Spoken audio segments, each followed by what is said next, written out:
Hello and welcome to another episode of Feeding Fatty. This is Roy. This is Terry. So, you know what this podcast is about us chronicling our journey, my journey through getting healthy, trying to, increase my wellness, especially as I age. I want to, don't want to outlive my wellness. I want to, have a healthy aging process, but also be healthy as I age. So, chronicle our journey, but we also bring on professionals and experts in their field from time to time. And today is no different. We have a great guest with us, Gregory Ann Cox, and I'm going to let Terry intro her. Yes, Greg has been helping women at midlife and beyond age in good health, in a good mood, and a body they love, or at least have made peace with for a decade. She does not buy into the conventional wisdom that this is what happens at your age when we feel like crap. She is the author of Your Genes Do Not Determine the Size of Your Genes. There's no deprivation and no one way to live and be healthy and enjoy life. There are, however, certain principles of longevity that we would do well to adopt so we can beat the odds when it comes to disease and decline. She is a former professional chef and currently also a copywriter for the health and personal development fields. Greg, welcome to the show. Thank you. That was a great introduction. I'll have to get it That's from all you. We have to laugh and say we love the title of the book. Of Yeah. course, your genes don't determine the size of your genes. I love that. Yes. So, Thank you. well, tell us a little bit first off before we get too deep into this, kind of, how you found yourself here writing the book. Just kind of talk about your journey for a minute. Well, I don't know how far you want to go back, but I think it must have started because I was a chubby tween teen, right? Like young teenager. And when my grandmother, who was a seamstress, used to sew some things for me. And I remember one time we were looking at pattern books in the store. They used to have these big books and you would go and you'd pick out the pattern and then somebody would get it out of a drawer. And she kept, like, I guess the last time she had sewn for me was like the last I would fit into that normal. And we had to go get the chubby book at one point. And I was just like horrified because that word chubby meant something to me. She didn't put that on me. I took it to mean something. Yeah. So that started a journey of disordered eating, not eating, all kinds of things throughout until I was 30 something. Oddly enough, my career choice was to become a chef. So I was feeding all these people and I could not feed myself and be happy about it. It just was, bad for many, many years. But after cooking for 27 years, I woke up one day and I said, I cannot cook another meal. I have to do something different. So I got certified as a coach because although I thought I would go back and finish a psych degree, I didn't live anywhere where there was a school that I could go to. Mm-hmm. And coaching turned out to be a really great choice for me. And because I had studied nutrition, as I started my life coaching business, I started to get people that would say, well, you look kind of healthy and in great shape. What do you do? And I thought, well, let's do that then. So I transitioned to health coaching. And when I was a chef, I worked for a heart surgeon and I got to see heart surgery. He performed heart surgery and he allowed me in the OR with him to watch this woman have a quadruple bypass. And when he held the heart in his hand and showed me what her lifestyle had done to the heart, encased it in fat, really, made it very, very sluggish. He did this because he wanted us to understand the importance of lifestyle choices on our health. And let me tell you, it had a huge impact. Oh, I bet. So this many years later, that stayed with me. And I thought, I can't just cook healthy food and just help people with, nutrition advice and weight loss. I really wanted to have a platform to get more people the opportunity to hear something that might shake up their beliefs, open their mind to another idea that they hadn't been introduced to before, let them know that there are alternatives to the Western medical model. I have no problem with the Western medical model, but it's better at disease management and emergency care than it is wellness and prevention care. So I guess that's where I started and how I got here. It's funny you mentioned the chubby girl because there was it's in an old memories group that I'm a part of, and they posted this ad last week that it was actually, there was a chubby girl clothing line. I don't know if it's clothing line or pattern line, but that was actually the ad copy. And they were just saying, you know, how long would this ad last today? Because they had a picture of a girl who obviously she wasn't that chubby. And then down Right. at the bottom in huge, I mean, huge type was chubby girl. Oh my gosh. I want that. It was ridiculous. Anyway, so it's funny that you say that because, Yeah. you know, a lot, when you first said it, I was thinking, oh, well, that was just your grandma relating that to get the bigger patterns, but there was actually something called that as well. So, Oh yeah, no, it was the chubby section of the oh book. my gosh. Well, you know, I think that's good that, you know, it's good knowing our genes. We're not predetermined. We can make changes. I think that's the, you know, something we want to talk about a little bit is there's so many different things out there. It's not just because it worked for your neighbor doesn't mean it's going to work for you. We really have to look through, find out what suits our lifestyle, what we can stick with. That's the main thing. You could do a lot of different things. Can you do it day number 2 and day number 3? Yeah.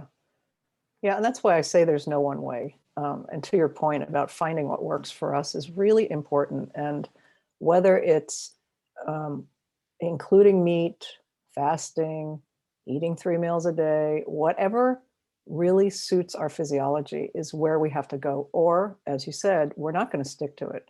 Yeah. Day 2, 3, 4, 5 might be great. We're on a high. We're doing this new thing. And if it's not and now this is not to say that when we make changes, sometimes we're very uncomfortable with the change. Right. But for the long haul, so when people go on, let's say, a keto diet, again, that is a miracle diet for a lot of people with certain types of diseases, inflammatory diseases, diabetes. But for other people, it's too constrictive. They can't just eat this thing and not have that thing once in a while. Because, you know, if you're on a keto diet Right.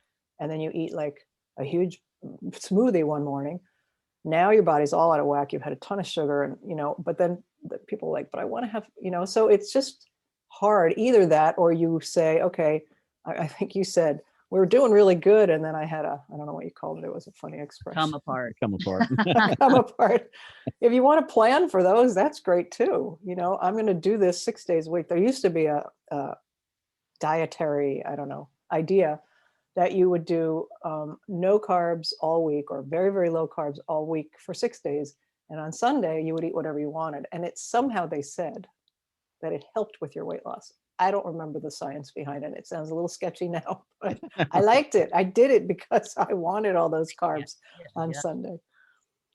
Yeah. And that's, well, I can only speak for me, but that is my downfall. If I'm doing something and can stick with it, having that break or taking that day off or that cheat day or, you know, whatever people refer to it as, it just totally resets me to the bad ways and I'm off. Oh, really? So, yeah, I have just found over the years that I'm just much better just being restrictive and not allowing that stuff to creep back in. I just can't handle it. Now, I'm not saying there are other people who obviously can, and that's great for them. But yeah, unfortunately, I have a couple M&Ms and I've got to have 200 of them. You and my husband should never get together.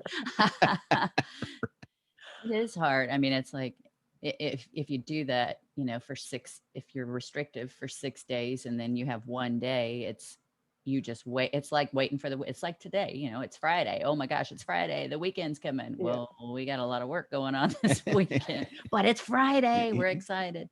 So just waiting, you know, something to look forward to, but then you just go overboard.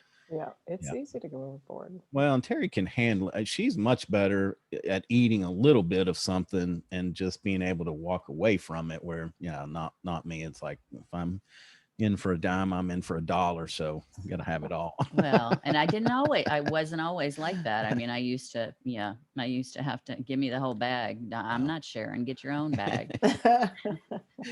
Well, and some of this, I guess we can attribute to mindset, beliefs. I mean, because I really believe that's important because I've had people ask, you know, over the years, talk about the surgery or doing this or doing that. But I'm not against that.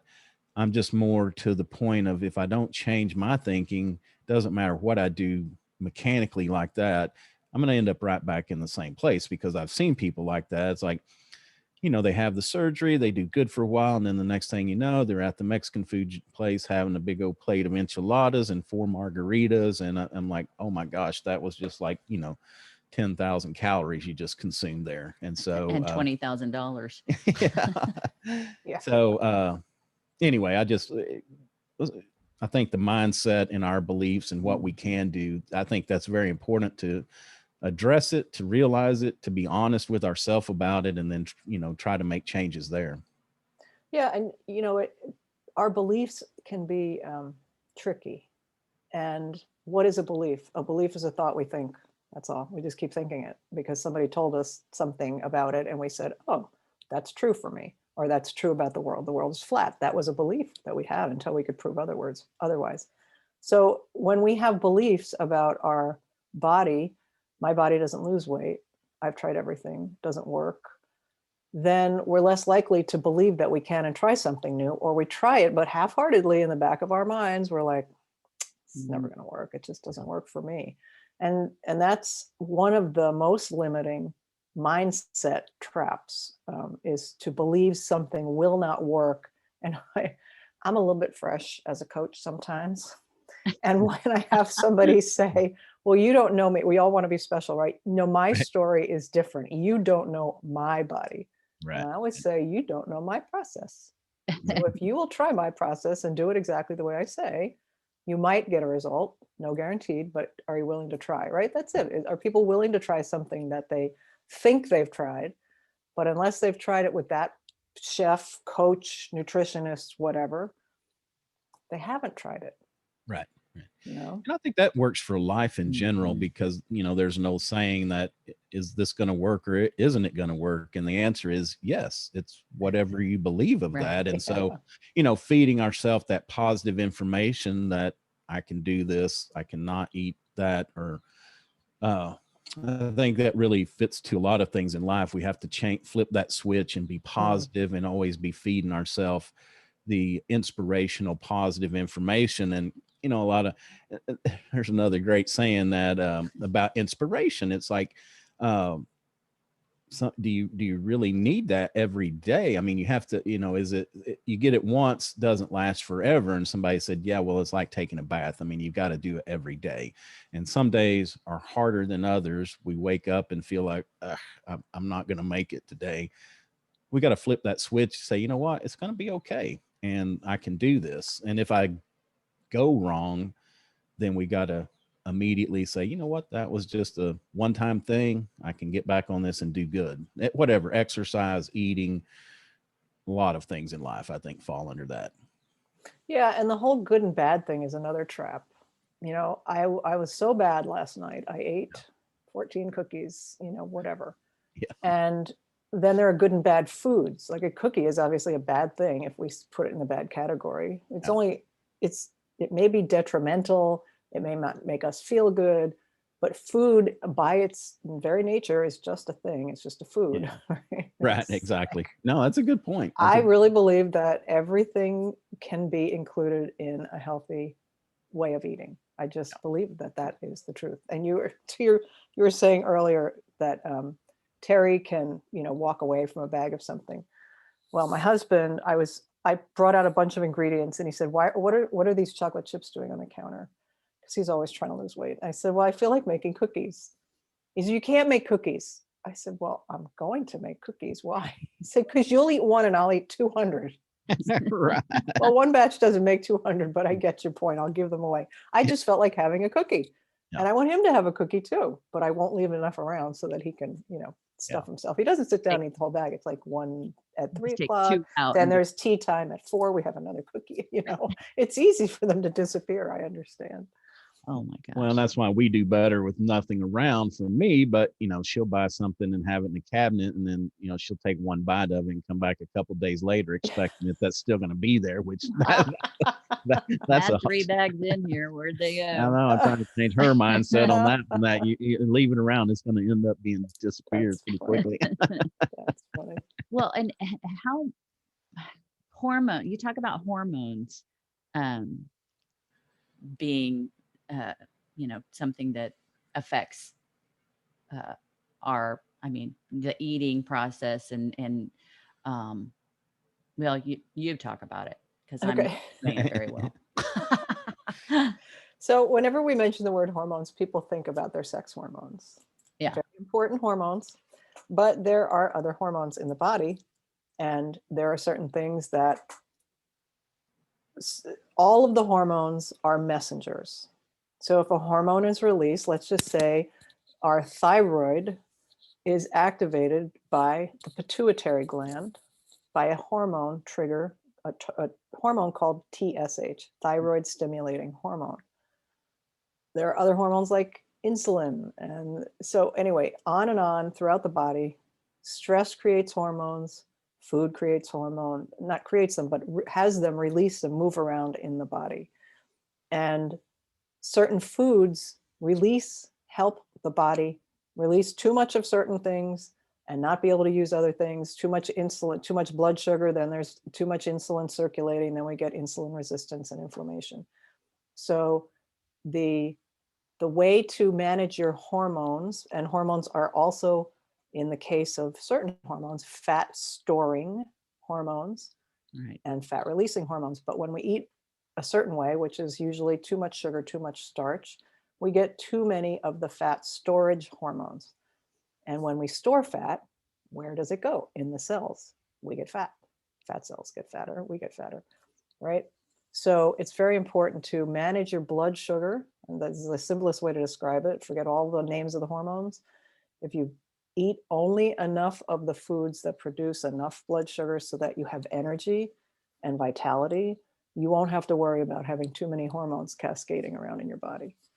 If you eat, good healthy protein, lots of the right kinds of vegetables, not just the potatoes and the beets and the corn, but and again, we're all sitting here nodding, and everybody listening is like, yeah, I heard of that before. Yeah. And it's easy to do. I always tell people, have one good carb a day if you're trying to lose weight, and that's it. Like if bread's your thing, have yourself a good old slices or two of toast, sandwich, whatever, cereal, oatmeal, that kind of thing. But it's easy to add it up if you have it at breakfast and then you have it at lunch and you have it at dinner. Before you know it, you've really had more carbs than especially at dinner, than you're going to burn off. Yeah. Because our activity usually declines in the evening. Yeah. And since go ahead. No, I was going to say, and is it better to eat the carbs in the morning or in the evening? Probably. So if you are more active in the morning, I would say eat them in the early part of the day. Okay. Even if you exercise after lunch or late afternoon, there's a saying, eat breakfast like a king, lunch like a prince, and dinner like a pauper. Yeah. So I would include the carb ratio that way, right? If you're a carb person, get them in and get them out, use them up. Which gets us to the point of looking at labels, because I think once I started looking, I was very surprised at where they hide the carbs at. And there's a lot of things that you wouldn't think, or even just making a different choice, like the type of bread that you eat. I know there's some that are 20 carbs a slice, but I think Terry's found something that's more like 10 or 12. Just little bitty adjustments like that can really go a long way. Yeah, and what you have with that carb, right? So if we're just eating, like when I was a kid, like Wonder Bread with some margarine on it by the slice after slice after slice, that's not a good idea. Right. But if you have your bread with some turkey, eggs, some maybe tofu cheese, some kind of protein, it helps slow the absorption of the carbs into your system. So you're not getting like a blood sugar rush. Yeah. It takes more time to digest it, so it takes more time for it to be released into the bloodstream. Yeah. One thing you mentioned earlier that has gotten a lot of attention lately is inflammation. And I know, I guess it's a chicken or the egg. Some people are like, yeah, the inflammation comes. Some people are like, no, what we eat. I guess it's a combination in reality, but it can be the starting of a lot of things that really go wrong for us in our body.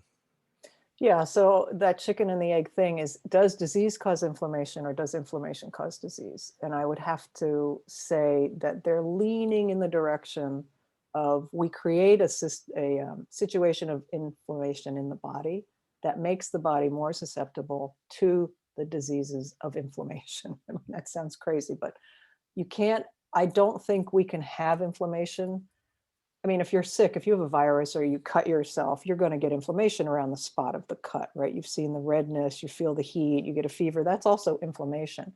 But what we're talking about is systemic internal inflammation, where things like the arteries get narrower, the digestion gets slower, all kinds of processes are not able to function fully.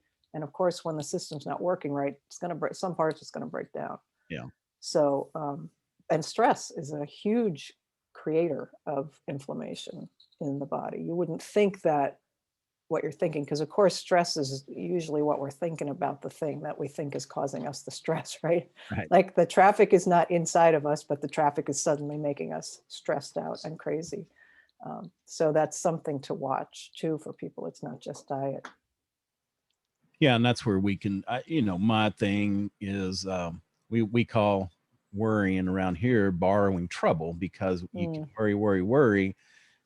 That thing may not come true. And we kind of had an incident like that happened yesterday. I was kind of like stressed out the night before, thinking about how I was going to handle this and what's going to happen.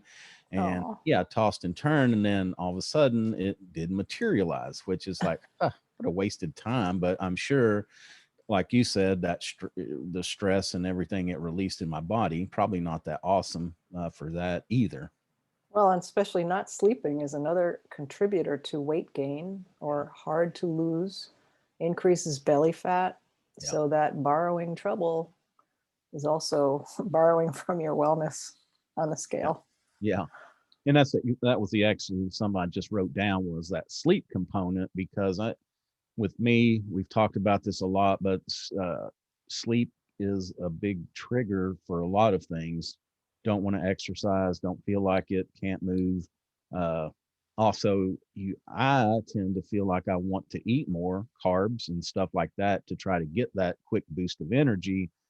And you kind of get on that roller coaster of, the ups and the downs of that.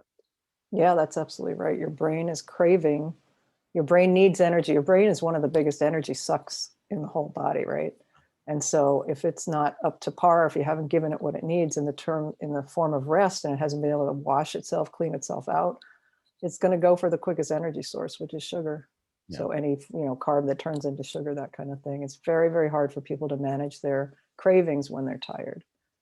And again, that kind of leads into listening to our body, because I tell you where I got in trouble years ago was, at night, 8 or 9 o'clock, I would start getting tired. And so what I would do is, reach for something to eat, have a unhealthy snack. I'm not going to say bad anymore. We'll have an unhealthy snack, right before bedtime, or load up on a lot of things. And it became a cycle of, I don't mind admitting, there was a point that, 9 or 10 o'clock, I would run up to the convenience store and get a, bag of chips or this or that, just to try to have that. And I still offer Terry every now and then at 10 o'clock at night. I'll say, I'll run up and get you a candy bar if you really want one. But especially when I'm stressing out, he's like, you okay? What you need? I need chocolate. But I think that, have I been smart and just realized what's going on, it's like my body just needs sleep. I just need to lay down to get that rest instead of, and your belly doesn't need to be full. Yeah, exactly. That's the hard part. It's true. The more empty our belly is before we go to sleep, the better sleep, generally speaking, we have. And we also don't get those acid indigestion in the middle of the night things. Right. Yeah. And wake up all bloated and ugh. Yeah. Well, we were talking the other day about, we were eating pretty good, and it was lunch, and she said, I told her, so like, I feel just a little bit of a hunger pain. And what I have to realize is that is not the sound of, or it's not the feeling of death coming upon me. It's like, it's okay. It's natural. You feel a little hungry. You're probably going to survive for another, 30 or 45 minutes till you can eat something healthy. Yeah, we're so conditioned to eat on schedules, right? Yeah. Especially people who work in a job that they have like a lunchtime break and you eat whether you're hungry or not. But that was a habit I had to break. Definitely was, especially when I don't do intermittent fasting. You guys were talking about that earlier. The way, oh, so sorry. The way I've heard that most people, most people, I'm not a practicing intermittent faster, but I have, since I learned about it, started to make sure that I don't eat at least for 12 hours. And I try to go 13 or 14. It's easier in the summer because I leave the house early and go do work. But in any event, that got me to realize that I'm often not very hungry first thing in the morning. But I used to try to get my food and coffee in so that I could run outside and be outside and do things, and then come back in and be in the office and do like that kind of stuff. Now I realize, and then if I have my coffee at 8:30 or 9 and some late breakfast, and my husband's eating at noon because he started at 6:30 eating, his breakfast, I don't have to eat with him. I Right. don't. I'm not hungry yet. It's But not it's just a reconditioning kind of thing.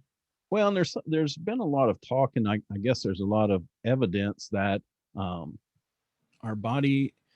You can correct me if this is a misstatement, but it's like when our bodies are so focused on digestion, it's not healing other things, and it's not refreshing other systems in our body. Is that close? Yeah, I would say, I'm not an expert in that particular category, but my understanding is that when we can have more hours between digestive sessions, you're right, the body can heal, but also when our blood sugar can finally go way back, down to base level, then the body rejuvenates. It's not, like you said, spending all that energy, because digestion is a intensive process. Let's put it that way. Well, depending on what's eaten, obviously, if you're having chicken broth, not so much, but Yeah, and I guess we've been kind of playing around with it the last week or so, and I haven't. Surprisingly, breakfast is my favorite meal, and it would be when I would get up and eat the most. But surprisingly, I have some ghee, and I'll put a little ghee in my coffee to help me. But I haven't really been having that, the dire feelings of hunger or feeling bad or running down on energy, leading up to us eating around noon or so. that's It's been great. interesting. Yeah. Yeah. And again, we're like everybody else. We're kind of searching around, trying new and different things just to see what works, what helps us feel better.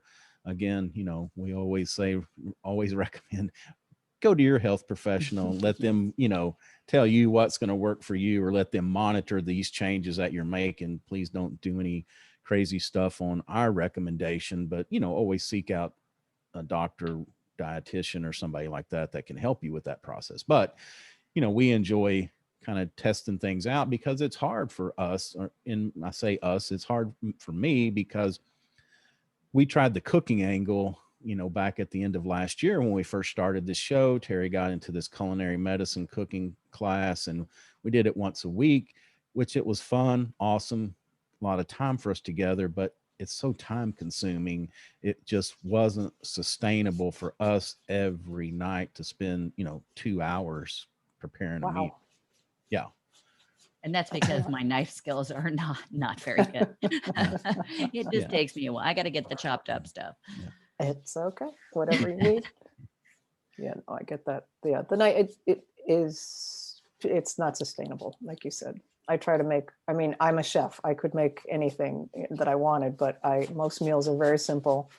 I broil some fish, I broil some chicken, I throw a chop on the grill, or, we have salad. We have a lot of salad and a lot of veggies, and because I don't feel like cooking either at the end of the day, especially. Right. Yeah. And that the vegetable part, it's hard for me because up until about 6 months ago, I thought there were only two vegetables, potatoes and corn. I know there was a whole other category of vegetables out there. World out there. Yeah, I say squash, and his face just. Yeah. But I guess it's also, I have to give Terry credit. She's very inventive of seasoning, and so because That's I a need nice a way little, to put it. yeah, I just need a little crunch, and that's one thing I noticed that when you do the vegetables a lot, I don't get that like that texture maybe has something to do with that. Oh yeah, texture is a huge way that we get satiated with our food. It's not just flavor. It starts with our eyes, to be honest, and then what we can smell, and then what we taste, and texture is the fourth component of a satisfying meal. Well, and raw, we don't eat enough raw vegetables. I don't think. Maybe Yeah, There's a doctor, trying to think of his name. It begins with a D. Anyway, an amazing guy who, when I met him, he was practicing as a holistic or osteo. And then he opened a whole school to train other people that wanted to do that. But he used to say, if all you did every day was one bowl of cooked and one bowl of raw, like a good sized cereal bowl, one of cooked, one of raw, and raw could be a salad, lettuce, spinach, broccoli, whatever, that would change people's lives, because most people don't even get that much in it. Yeah. That's interesting. Not raw cookie dough, right? Sorry? Does that count? Not raw cookie dough. Oh dear. Well, stick some broccoli florets in the top of the thing. Stuff that with broccoli and zucchini. Yeah, because that's, just like our diet or my diet was, usually meat, the potato, the corn, and bread. Those were the three categories. And so, really making that swap over to being more mindful about the vegetables, about how we cook them. The other thing that we've done a lot too lately is the smoothies. I don't know if you do that, recommend that, but it's a good way to put all that stuff together. We put a little protein powder in on top of it, and it really kind of masks the taste if you're uncomfortable eating some vegetables. So you do put veggies in your smoothies? Yeah, Good. we've been That's great. doing spinach and kale, things like that. Avocado. We had a guest on that was just talking about, he was and I can't recount the whole story. It was on our aging show, and so he something about the eyes, and so what him and his wife did, they cut breakfast out with the gluten and started having the smoothie in the morning because of some score that has to do with your eyes. But anyway, they scored really high on this because they cut that gluten out in the morning and just did the smoothies with some protein and spinach or kale. And, it's Is that easier. Dr. Travis? Yes. Yeah. It's much easier for me to stomach to do that. But, it's just, again, I think we get back to the first thing we talked about is our mindset and our belief. I've got this belief I don't like vegetables or can't eat them or whatever that may be. Mm-hmm. But it's just gradually saying, look, I've got to, in order to be healthy, there's just no way around that. Or my belief is there's no way that we have to, that has to be a large part of our consumption every day. Yeah, and I like the way you put that. I have to, right? This is just, there's no avoiding it. At some point, we have to be the adult in the room for ourselves and send the 2-year-old to the corner who wants the ice cream every night and say, right, whatever it takes, I'm going to figure out how to do this because, life, aging is inevitable, but I don't want to end up that I can't eat or enjoy my life because I didn't take the time to say, now is the time for me to change some habits, right? Because, sometimes people's digestion gets so bad, they can't eat X, Y, or Z. No spicy food, no tomato. No, I've seen people get older and lose so many of the categories of things that they loved, but it's mostly because they didn't nurture like a healthy biome. We talk about the biome these days, and a healthy digestive system and good sleep habits. It all adds up. There's no escaping it. I mean, some people do, right? Do we all know somebody who's old and like has been smoking and drinking and they're still like rocking on the porch having parties with their friends? I would love that to be me. I don't know whether it's going to happen. So erring on the side of caution. Yeah. So try to take care of it before the choice is taken away from you. Exactly. And the older we get, the clearer it becomes that, oh, okay, this could happen. And the more people we talk to now, it's like, oh, we have to do it. Mm-hmm. Well, to quote Willie Nelson, he said, "There's more old drunks than there is old doctors." So I guess I'll have another round, but I'll have what he's having. That's right. Yeah, we don't want to promote that. That was a joke for anybody that heard that. So, but it is. I mean, it's important because I don't think I obsess over it, but it's become much more clear in my thoughts that, I can't go into the next phase of my life being heavy, out of shape, not, getting out and walking and doing these things, because it's eventually going to catch up and we will outlive that wellness and then be a burden to somebody else, or at the very least, we have to sit in a chair and watch the rest of the world go by and not be able to participate in that. So I think that's, kind of what was one thing that really got us started in this journey. And that's the one thing that kind of keeps me searching around, trying to find something that, will fit for me and that works good for me. And is sustainable. Yeah. Yeah. Yeah. And you can always switch it up. It could work for a year and feel really good. And then one day you think, you know what? I did well on a plant-based diet. And now I really I've read countless stories of mostly young women, interestingly, that went vegan for years. And then one day they weren't well, they had no iron, they couldn't get pregnant, whatever the story was. And they added a little bit of meat protein back into their diet and changed everything. So nothing is set in stone that we decide about our diets. Exactly.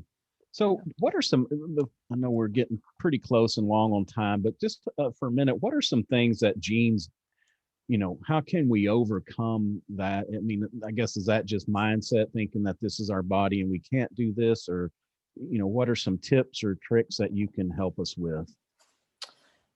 Okay, so there were a lot of subjects in that question. I'm going to go back to the genes part. Let's start with the genes part. Yeah. So genes, I literally just did this research yesterday for a client that I'm copywriting for, and our genes, by all the experts, that this was a meta study, they say between 20 and 30% of who we are and our longevity possibility is determined by our genes. That leaves a lot of room for us to have an impact on our genes. And one of the things, there's a woman named Pam Peak. She's a motivational person, doctor. She's a physician, but did a lot of motivational speaking, and she did a lot of coaching with women. And she says, genetics loads the gun and lifestyle pulls the trigger. Interesting. I love that. I think that's a great metaphor for, we come in with certain proclivities, and you could get every gene tested in your body and you will find anomalies, you'll find broken ones, snipped up one, right? Doesn't mean it's going to turn into a disease unless we create the condition within the body for the certain diseases. Everybody on the planet has cancer cells in their body, every single human, but not everybody gets cancer. No. And not everybody, I'm not saying that people that get cancer are responsible for their cancer, right? I'm not blaming anybody for a disease process. I'm just saying certain people will create a condition in their body that gene that is a little bit screwed up has the environment it needs to go crazy, to create something else. And the easiest ones to recognize are the lifestyle diseases, are diabetes and cancer to a certain extent, but heart disease and diabetes. 75 to 80% of all people suffering could have less suffering and less symptoms if they could change their lifestyle habits. Some people will do well on medication. Not everybody needs medication. Most people need a change of what they're eating and doing. Yeah, and it's important. I'm going to interrupt you for a minute to say that the diabetes, and then there's been this link to Alzheimer's recently. They're calling it type 3 diabetes. So, that's another thing to think about is some of these unhealthy habits, they lead to other things, at the end of our life. And so whatever we can do to help minimize it, maybe we're predisposed to Alzheimer's anyway because of our genes and our family, but our unhealthy lifestyle, I guess, can contribute to making that a reality. Absolutely. In the book Successful Aging by Daniel Levitin, he says that most people that live to 80 in a fairly healthy condition, everybody has a bump and a hurdle and a thing, right? Mm-hmm. Somewhere after 80 is when disease processes start to kick in. Okay. And if you've done your homework or your longevity work until then, you can have a better chance of not succumbing to the most awful ones. Yeah. You may then get heart disease. You may then have a kidney problem. You may then get dementia or a mild form, but you're not necessarily setting yourself up for the big Alzheimer's, cancer of, So I thought that was really interesting that many people who are practicing healthy habits have a good chance of living to 80 in a good frame of body and mind. And then, we have to be prepared for other things, but. Right. Yeah. And the other part of that conversation, and I know this is way too much to cover, but just making a point. We're going to do it anyway. Yeah, right. Just making the point that You know how we are. doing the there's been some research that I have read that's kind of linked our explosion of Alzheimer's today to our diet back in the 70s and early 80s when the low fat was huge. And so um, I guess everything in moderation, we need to have that fat intake because of the, I guess it kind of lubricates the receptors in our brain. And if you don't have enough, but then there's a myth that, well, uh, our brains only run on the carbs, but there is some evidence that we can kind of switch that over to our brains can run on the fat intake. I'll let you expound on that just a little bit. No, you did a pretty good job. Yeah. So it's just a matter of reconditioning the brain to run on fat as fuel as opposed to sugar. And that's where the keto diet comes into play. It really reconditions people's whole metabolism. And, so fat, going back to the 80s, I did a talk for many years all about when Snackwells came in. Do you remember Snackwell cookies? Yeah. The low fat, finally low fat. I think it was 3 years subsequent to because it really became a craze, like everything became low fat, right? After that happened. Well, in the next 3 to 5 years, I think it was, the increase in heart disease and other kinds of diabetes and stuff like that went up like off the charts exponentially because people had replaced healthy fats or even not such healthy fats, but they don't cause the glucose spike with a lot of sugar because you got to put something back into the thing when you take something out of it, right? Right. And so what we were doing was causing this inflammatory response in the body through all these people with all of these low fat products. Yeah. And we really haven't recovered from that, I don't think, even though they're not a big deal anymore. There are still low fat products. They're not like the go-to thing. Right. But so going back to your point about the brain, if we forget about don't worry about low fat so much, worry about a balanced diet of healthy. And if you think about a piece of, let's just take salmon. Salmon has a pretty high fat content. If you get deep water salmon, right? Cold water salmon, like Norway and Alaska and those, it's a natural package of fat, protein, and other nutrients. Even vegetables have fat and nutrients, right? There's always a little bit of fat in almost every planet on the earth. Every piece of food that's natural to the earth, because that's what we're designed to have, a balance. Interesting. Yeah. And I guess before we wrap up, one thing it's suggestible is just go to your doctor and have all your blood work done and get these levels tested, because that may actually show you where you're deficient, show you where you're over. That could be a big part of how we want to eat going forward if we knew that information, correct? Oh, yeah. And so I'm a cholesterol is not killing you crazy person. Cholesterol is not the enemy, people. I eat a lot of fat. Certain people need more fat in their diet. I think probably a 40% fat in my diet. My triglycerides are like 58, which is low, right? My cholesterol is super healthy. So the people that fear that if they eat, well, if I put more fat in my diet, it's going to cause all these problems. It's not. It may, depending on who you are, which is why, to your point, Roy, get your blood levels tested. Right. Have a full cardiac panel. Don't just get your cholesterol levels tested, like LDL and HDL.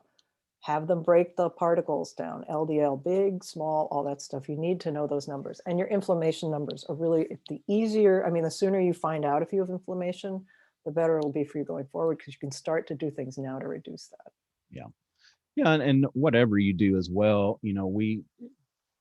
I kind of push that we need to know the macronutrients or micronutrients that we take. And so, we have the app, we put stuff in, because it's funny, even when we thought we were eating very healthy, there were still nutrients that we were totally deficient in. And so it's not the end all be all, but I think what it does, it helped us adjust our eating, because we could say, okay, well, we're not getting enough of this. Maybe here's a food that we could add that could help us with that. Again, I know that's a lot of trouble, but if you have the time and the energy to do that, I think it can be very helpful as well. Yeah, that's a great idea. And I have to, again, like I said, I'm a bit of a bear when it comes to coaching. What's more important? If it takes a little time, what's more important than your health? Exactly. You want to be that one sitting watching the world go by, or do you want to say, I'm going to take a little bit of time every single day, 15 minutes? Right. to decide what I'm eating, or for the week to decide what I'm eating, and to make sure that I get enough nutrition, because I'm going to check in with Fitness Pal or whatever those apps are once a week and see how I'm doing. I think we can't use those kinds of ways of thinking anymore, that it takes too much time. Right. Exactly. Yeah. Well, Greg, thanks so much for taking time to be with us. It's a real pleasure talking to you. We love it. A lot of great information. So before we get away, though, tell us, what is a habit that you have, a habit, an app, something that helps you professionally, personally, that you just couldn't live without, that adds a lot of value to your day? Oh dear, you asked me this once before. I don't know what I said. An app threw me off. You know what I really love? There is an app called Headspace, and it is a meditation app, and it can be free or paid. And the guy who started it, I don't know how many voices there are. I think there's only two. They're English. I happen to love an English accent. You can put it on for 5 minutes, 10 minutes. I'm not a big meditator. My meditation practice looks like my, I don't know, chess game is really bad. I don't even make a move usually. But some days I need to get out of my head. It's on my phone. I get in my comfortable chair over here. I put my earbuds in. I sit there. They talk to me. They tell me nice things, and I feel better. It's a simple little thing, but I love it. And a really nice Interesting. accent. Yeah. Yeah. Oh, cool. I'll have to check that out. I've never heard of that. Yeah. All right. Awesome. All right. Well, tell people how they can reach out. Tell them, first, who do you work with? How can they reach out, get a hold of you? Also, tell us where we can pick up a copy of the book. Thank you for asking. So my website is Rebellious Wellness over 50, not spelled out, .com. And you can reach out literally by emailing me at gregory@rebelliouswellnessover50.com. But if you go to the website, I have a page there, that the little tab at the top, one of them says the book. And people can actually download the first, I would say, section of the book. That's the philosophy behind the book, why I wrote it, where I was. And the reason those things are in there and I make it available to people is because it may not be the right thing for them. I don't like people to have to buy a whole book that they're not going to use. So this gives you pretty much a taste. Oh. And I've got some products on the website, a lot of free stuff, information about sort of the same way we were talking today. So that's pretty much the best. And I have a podcast of the same name. You can find it on Apple and Stitcher and all those good places. Okay. Yeah. Well, great. Awesome. Yeah. Well, thanks a lot. That's going to do it for us. And you can always find us, of course, at www.feedingfatty.com. We're on all the major social media platforms, as well as video of this interview will be up on YouTube as well. When it goes live, we are on all the major podcast platforms: iTunes, Stitcher, Google, Spotify. If we're not on one that you listen to, certainly reach out. We'll be glad to add you on. So that's going to do it for us. Thanks a lot, Gregory. Appreciate you being here. Thank you. Thank you so much. Okay. Bye-bye.